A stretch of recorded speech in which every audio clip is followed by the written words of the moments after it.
Hola, el día de hoy vamos a presentar el módulo 4 de la asignatura de escritura argumentativa. Mi nombre es Rosa Elvira Cedillo Villar y mis correos son los siguientes. Les recuerdo la calendarización. Recuerden que el módulo 4 se debe de realizar del 18 al 28 de abril.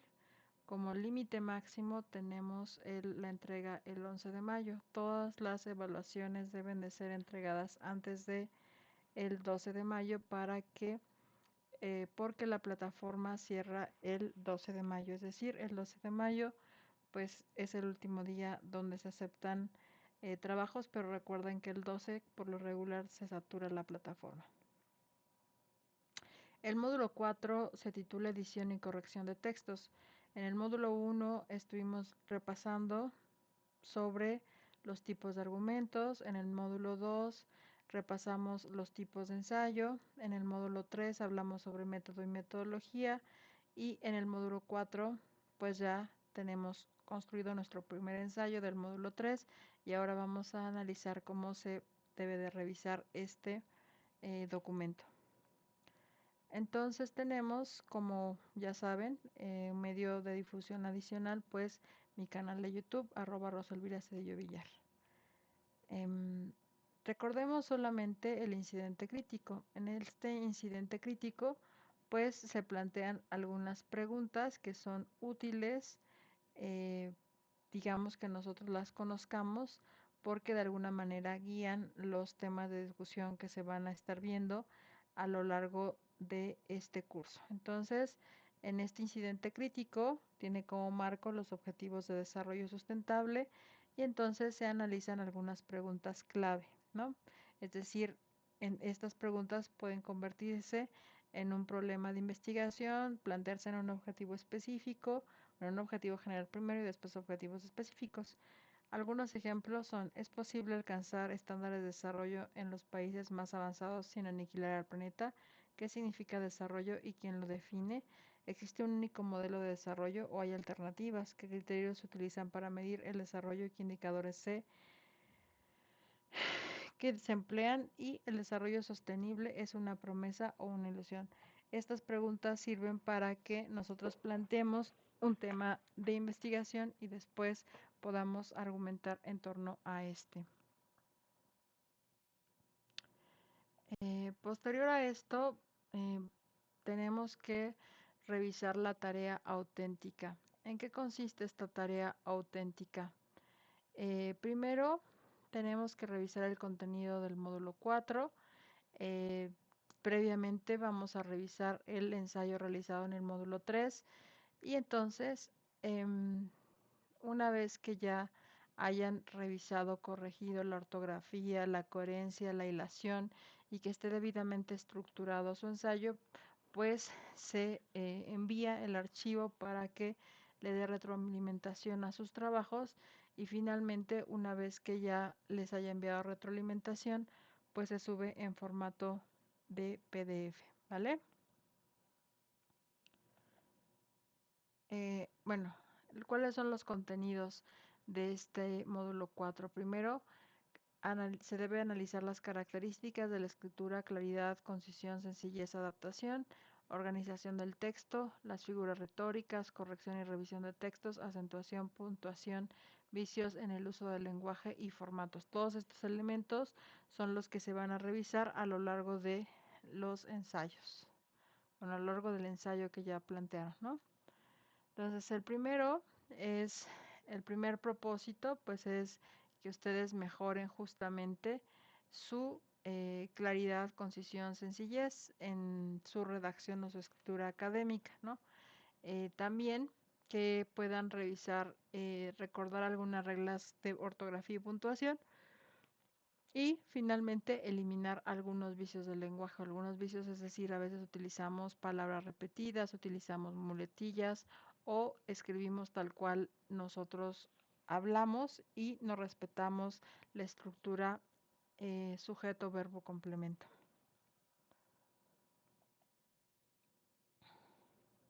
La claridad, pues la claridad, digamos, cualquier texto tiene que ser claro, ¿no? Esto quiere decir fácil de leer, un texto tiene claridad cuando los signos de puntuación están usados de forma adecuada, es coherente, se lee de manera sencilla, entendido para públicos amplios, ¿no?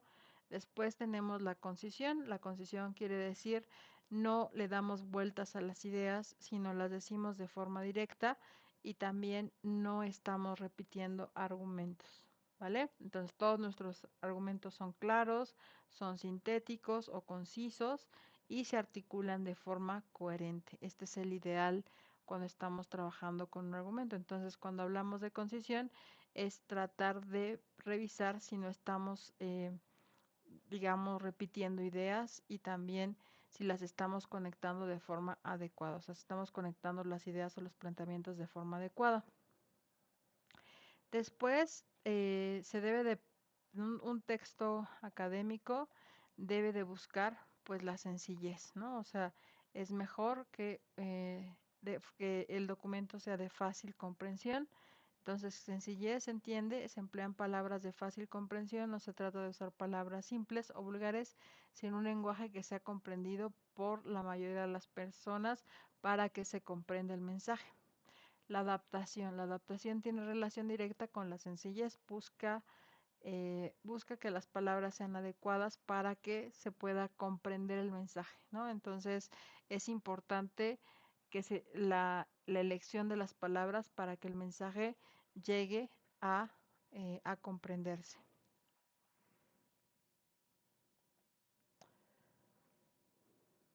Después tenemos que tomar en cuenta la organización del texto. Digamos que eh, para organizar el texto, pues tenemos que buscar la finalidad de, o sea, por qué estamos creando el ensayo, ¿no? Entonces, ¿qué es lo que se quiere hacer? ¿Quieres comparar? ¿Quieres proponer una solución? ¿Quieres establecer un fenómeno causa-consecuencia?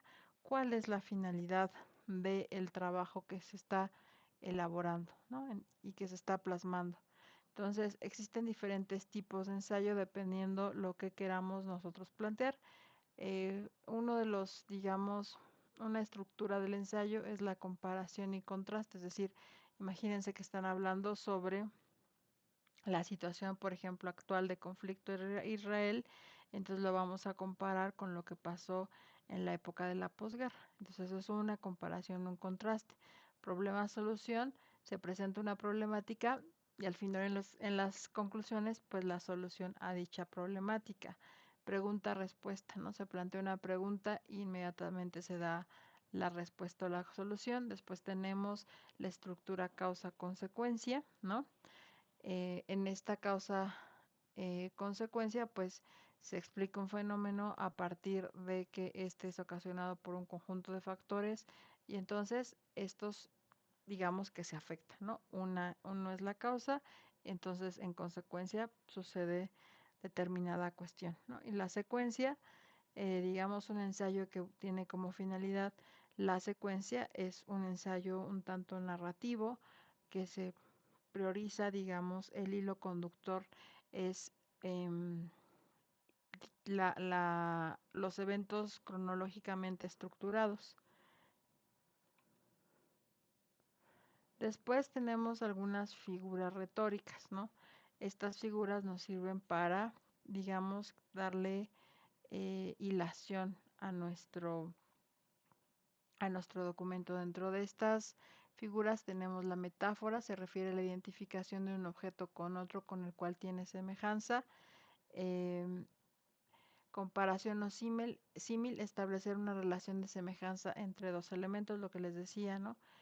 Vamos a analizar el conflicto actual en Israel en comparación con algún evento de la época de la posguerra.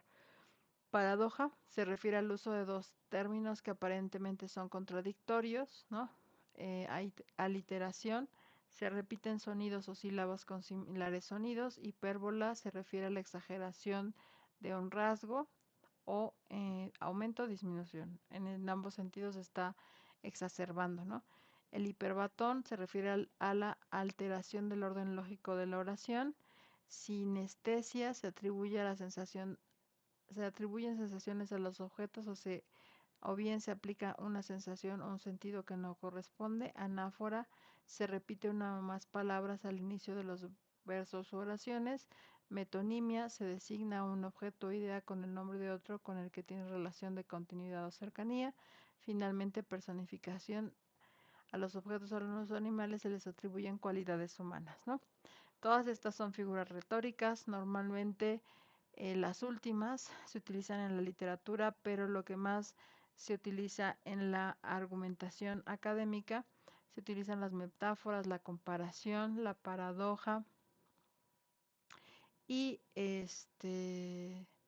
la hipérbola, pero disculpen, pero difícilmente se van a utilizar los otros elementos debido a que los otros se estructuran más dentro de un tipo de escritura literaria.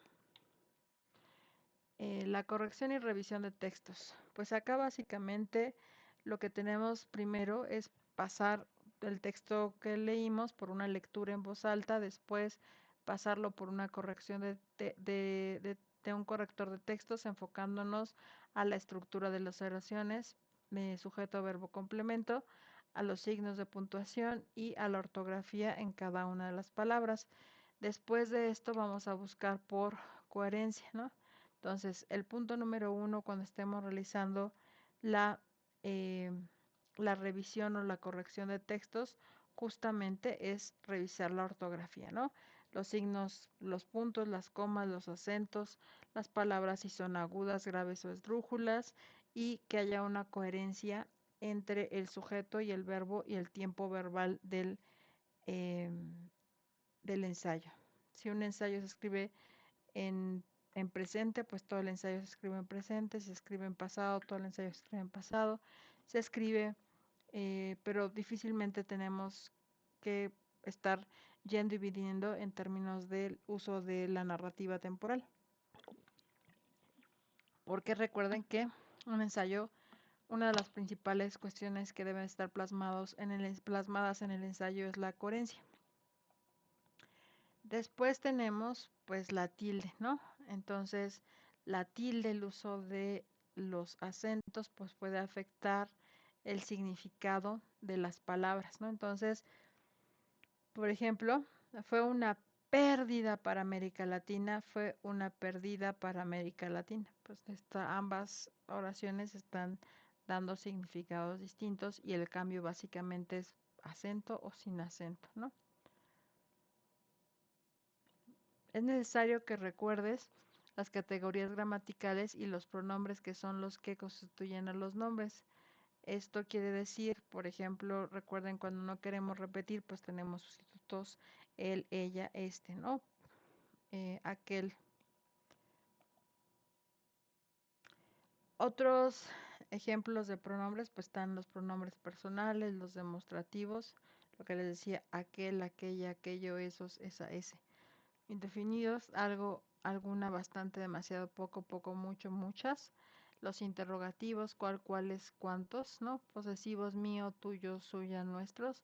Los relativos, cuya, dónde, en la, el cual, la, lo cual, la que, ¿no?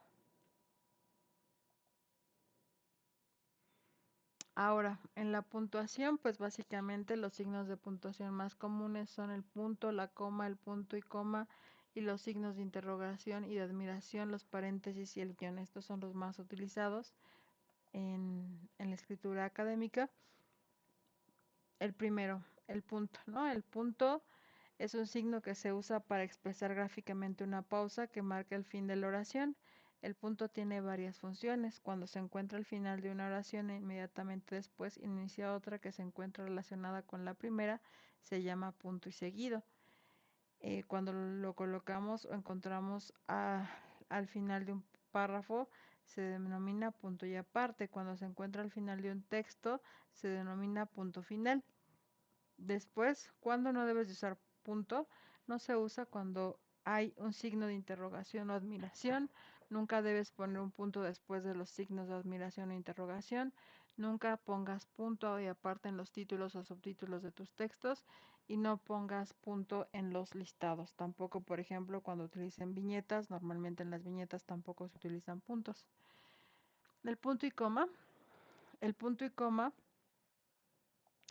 pues indica, digamos, una pausa un poco larga, es fácil identificarlo, digamos, algunos de los casos en los cuales se utiliza el punto y coma delante de las conjunciones o locuciones adversativas, más, pero, aunque, sin embargo, no obstante, cuando la oración es larga también es útil ponerle punto y coma para separar dos frases relacionadas pero no unidas por una conjunción o por una preposición, para separar diferentes oraciones que llevan una o más comas. También para eso sirve el punto y coma. La coma indica una breve pausa dentro de la oración, tiene varias funciones, pero aquí solamente retomaremos las tres principales funciones de la coma. La coma se usa en las aposiciones, es decir, para introducir una palabra o conjunto de palabras que sirven para explicar algo relacionado con un sustantivo. Por ejemplo, ¿no? A mitad de los 70, después de un conjunto de golpes de Estado apoyados por Estados Unidos, se logró establecer una red de dictaduras en el Cono Sur y América Latina, ¿no? Entonces, sin oposición, a mitad de los años 70 se logró establecer una red de dictaduras en el Cono Sur y una gran parte de América Latina.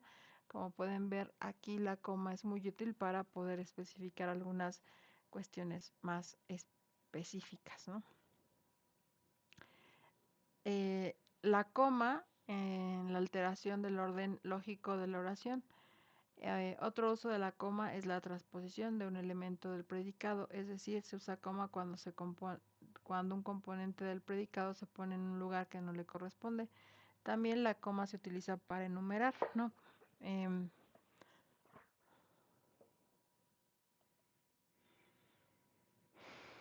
Algunos ejemplos, por ejemplo, en la aposición, nombre con el cual también se conoce a la operación Cóndor, ¿no? En la transposición, en el plan Cóndor, en una enumeración Argentina, Bolivia, Brasil, Chile, Paraguay y Uruguay.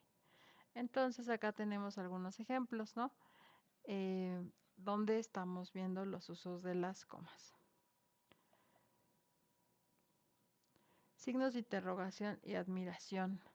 Los signos de interrogación y de exclamación sirven para expresar la entonación interrogativa o exclamativa de un enunciado. Algunas personas que no son mexicanos, por ejemplo, dicen que los mexicanos hablaban un español muy flat, ¿no?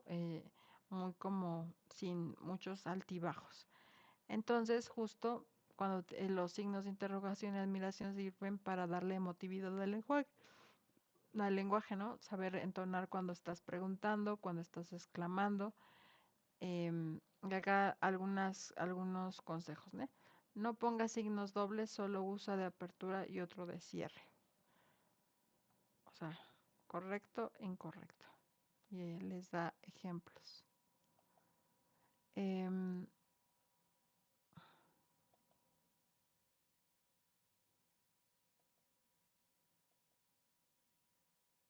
Después aquí tenemos la coma, la alteración del orden lógico.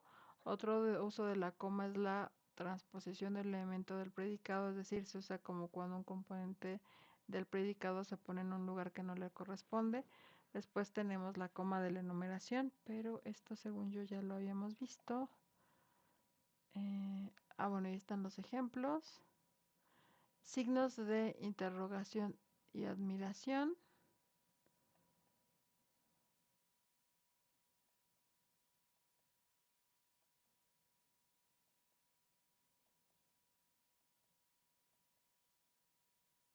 Y acá finalmente tenemos algunos usos, digamos, de los vicios en el uso del lenguaje, ¿no? Es muy importante que reconozcamos nuestros propios vicios al momento de escribir, es decir, identifiquemos las palabras que más repetimos en nuestra redacción y también las estructuras, digamos, de enunciados que repetimos, ¿no? Si tal vez cambiamos el predicado o cambiamos el objeto directo o hacemos un uso un poco descuidado de las preposiciones o de los artículos. Entonces, acá, por ejemplo, eh, habla del vicio, ¿no? La estructura de la frase o oración se presenta a diferentes interpretaciones, o sea, es decir, el lenguaje debe ser claro, ¿no? Debe de solamente tener un significado unívoco. Cuando se presta a confusiones, pues estoy haciendo algo mal, ¿no? Leche de vaca descremada, la vaca ha sido descremada, leche de vaca descremada de vaca, ¿no? El orden de las palabras importa. Salió para afuera, salió, ¿no? O sea, no puedes estar diciendo el pleonasmo, salió para afuera, pues estás diciendo, pues, ¿dónde vas a salir? No vas a salir para adentro, ¿no? Entonces, bueno, aquí les da algunos ejemplos, es importante que los revisen. Después, en cuanto a formato, pues se debe de corregir con los títulos y siguiendo los lineamientos del formato APA. ¿Cuáles son? Pues la estructura de los párrafos, seguir los formatos APA, los tipos de letra, estos son los permitidos, el doble espacio, el TCAT de del documento al margen de 2.5 centímetros y el tamaño de letra que debe ser 12 puntos Times Roman, Georgia 11 y también saber que las sangrías de media pulgada, todos los párrafos llevan sangría excepto el primero, ¿no? Entonces esa es una regla en el formato APA, citar y referir de forma adecuada, realizar un listado de referencias, siempre es muy importante cuando ustedes investiguen que realicen adecuadamente sus referencias y pues de mi parte esto sería todo del módulo 4. Espero que hayan avanzado lo suficiente para presentar sus ensayos y después me permitan darle retroalimentación si ustedes me envían sus documentos por correo electrónico para después de la revisión ustedes puedan finalmente subir su documento a plataforma.